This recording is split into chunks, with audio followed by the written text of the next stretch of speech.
لله الذي إياه نعبد وإياه نستعين أشهد أن لا إله إلا الله وحده لا شريك له وأشهد أن محمدا عبده ورسوله اللهم فصل وسلم على سيدنا محمد وعلى آله وصحبه ومن تبعه بإحسان إلى يوم الدين أما بعد فيا أيها الحاضرون أوصيكم وإياي بتقوى الله وطاعته لعلكم ترحمون قال الله سبحانه وتعالى في كتابه الكريم أعوذ بالله من الشيطان الرجيم إن الذين آمنوا والذين هاجروا وجاهدوا في سبيل الله أولئك يرجون رحمة الله والله غفور رحيم. Ma'asyiral muslimin rahimakumullah, marilah kita senantiasa memelihara dan meningkatkan ketakwaan kita kepada Allah, karena hanya dengan itu kita dapat meraih kebahagiaan di dunia wal akhirah. Saat ini kita sudah memasuki bulan Safar, ketika peristiwa hijratul Rasul dari Mekah ke Yathrib atau Madinah yang kita kenal hari ini. Memang dalam sejarah perhitungan tahun itu dimulai dengan Muharram. Akan tetapi peristiwa hijratul Rasul itu terjadi tepatnya pada tanggal 26 Safar, dan Rasulullah tiba di Madinah pada tanggal 12 Rabiul Awal. Hadirin yang mulia, ada beberapa peristiwa yang melatari hijratul Rasul itu. Yang paling spektakuler adalah pada awal Islam didakwahkan, umat Islam diboikot, diembargo oleh pembesar-pembesar kota Mekah, para birokrat, dengan memberikan 3 larangan atau 3 pemboikotan. Yang pertama, penduduk kota Mekah tidak boleh melakukan interaksi personal dengan orang-orang yang telah menyatakan diri masuk Islam. Hatta menerima tamu pun tidak diperkenankan, dan kalau ada yang melakukan maka dia tidak akan dianggap sebagai warga kota. Yang kedua, tidak boleh ada hubungan pernikahan antara penduduk kota Mekah yang musyrikin dengan kaum muslimin.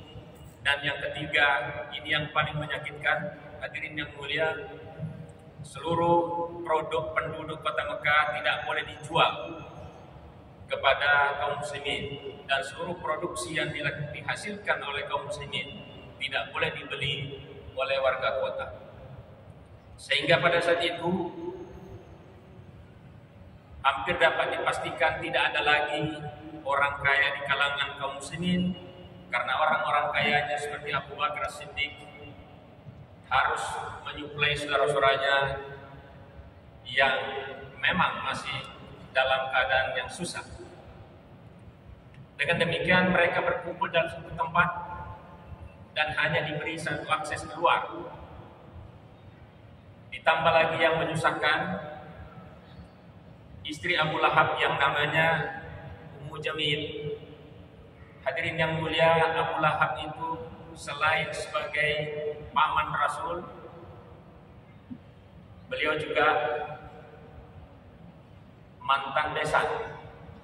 2 putranya Abu Lahab, Utbah dan Utaibah, menikah dengan 2 putri Rasul, yang ketika Nabi menyatakan diri menerima wahyu dari Allah Subhanahu wa taala, Abu Lahab bersama istrinya meminta anak mereka menceraikan istri-istri mereka, yang kemudian bekas istri Utbah dan Utaibah itulah yang bersunting oleh Utsman bin Affan.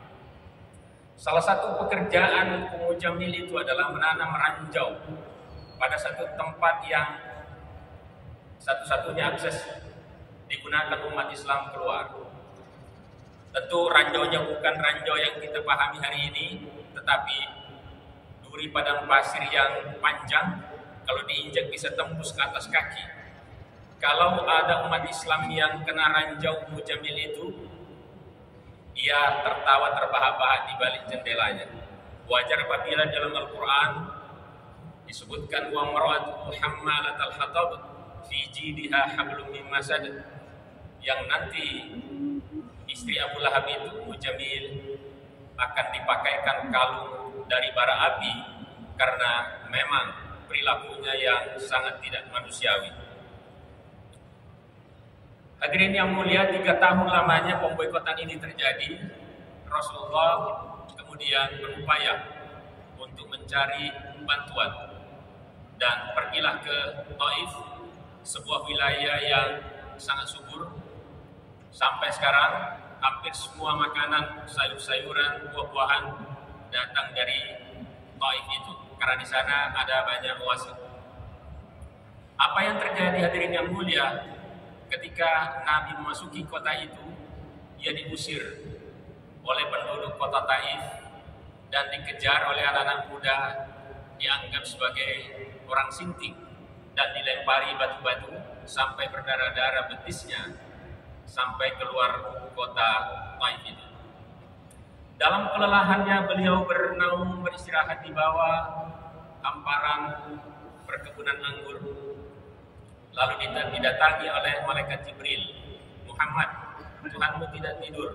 Angkat kedua tanganmu, berdoa kepada Allah agar semua orang yang menzalimi engkau segera diberikan azab oleh Allah. Istilahnya, belum selesai tawaran Jibril itu, langsung Rasulullah mengangkat kedua tangannya, tetapi bukan permintaan azab. Justru beliau mendoakan, Allahumma hdi qaumi fa innahum la ya'lamun. Ya Allah, berikanlah petunjuk kepada mereka karena mereka hanya tidak tahu apa yang saya bawa sehingga mereka melakukan seperti itu. Bandingkan hadirin yang mulia apa yang terjadi pada Nabiullah Nuh alaihissalam pada peristiwa yang kurang lebih sama ketika malaikat Jibril mendatangi Nuh alaihissalam ketika dianiaya oleh umatnya, dan perkataan yang sama disampaikan kepada Nabiullah Nuh. Wahai Nuh, Tuhanmu tidak tidur, angkat kedua tanganmu agar semua orang yang menzalimi engkau diazab oleh Allah. Serta merta Nabiullah Nuh alaihi salam, wa qala Nuh rabbi la tazar al-ardi minal kafirin dayyara, terdapat dalam surat Nuh, ya Allah, jangan engkau tinggalkan seorang kafir pun di muka bumi ini. Maka terjadilah banjir besar yang boleh jadi merupakan tsunami pertama pada saat itu, sehingga semua orang-orang yang menzalimi Nabiullah Nuh kemudian tewas dengan banjir besar itu. Hadirin yang mulia, ketika Rasul sampai di Madinah, yang pertama dilakukan adalah mempersaudarakan semua penduduk yang setempat yang kita kenal dengan kaum Ansar dan para pendatang yang kita kenal dengan kaum Muhajirin. Beliau tidak mengganggu apapun, keyakinan-keyakinan yang dianut oleh penduduk kota Madinah tidak diganggu, bahkan dipersatukan dan diberikan sebuah aturan yang boleh jadi merupakan undang-undang dasar pertama di dunia ini yang kita kenal dengan Sahifah Madinah. Inilah merupakan konstitusi pertama yang dibuat dalam rangka mengayomi semua warga masyarakat. Ketika Rasulullah dengan sahabat-sahabatnya sudah merasa memiliki kekuatan, kemudian beliau membebaskan kota Mekah yang kita kenal dengan Fathu Makkah. Hadirin yang mulia, tidak terlalu susah untuk membebaskan kota Mekah karena kekuatan yang telah dimiliki umat Islam pada saat itu. Setelah penaklukan itu atau katakanlah pembebasan itu terjadi, maka maka semua penduduk kota Mekah yang dulu menentangnya diminta berbaris, dan penduduk kota Mekah merasa bahwa mereka akan dihabisi satu persatu. Tetapi apa yang terjadi, hadirin yang mulia? Rasulullah memberikan pidato singkat, dan salah satu penggalannya beliau mengatakan, al-yawmu yawmul marhamah, hari ini adalah hari kasih sayang. Antum tulaqa, kalian semua merdeka, semua bebas, tidak ada satupun yang diganggu. Meskipun sebelumnya mereka lah yang mengusir Nabi keluar dari kota Mekah, tidak ada dendam sama sekali, tetapi dibiarkan bebas sampai kemudian mayoritas mereka memeluk agama Islam. Hadirin yang mulia, apa yang penting kita petik dari peristiwa hijrah ini? Salah satu di antaranya maknanya bagi kita semua adalah tentu bukan hijrah fisik, tetapi hijrah maknawiyah yang tersebut di dalam salah satu hadis Rasulullah sallallahu alaihi wasallam. Innal muhajira man hajra ma nahallahu an. Sesungguhnya orang yang berhijrah itu adalah mereka yang mampu berhijrah dari apa yang dilarang oleh Allah Subhanahu wa taala. Bersedia meninggalkan hal-hal yang buruk menuju pada hal-hal yang baik. Bersedia meningkatkan dari hal-hal baik menjadi yang lebih baik. Wal muslimu man salimal muslimuna min lisanihi wa yadihi. Dan yang disebut orang Islam itu mereka yang senantiasa membuat saudara-saudaranya damai dari gangguan lidahnya dan gangguan tangannya. Mudah-mudahan Allah memberikan kekuatan kepada kita semua untuk senantiasa mencontohi Rasulullah, berusaha berhijrah dari hal-hal yang buruk kepada hal-hal yang baik. Barakallahu li wa lakum fil Qur'anil azim wa nafa'ani wa iyyakum bima fihi minal ayati wa dzikril hakim wa taqabbala minni wa minkum tilawatahu innahu huwal ghafurur rahim.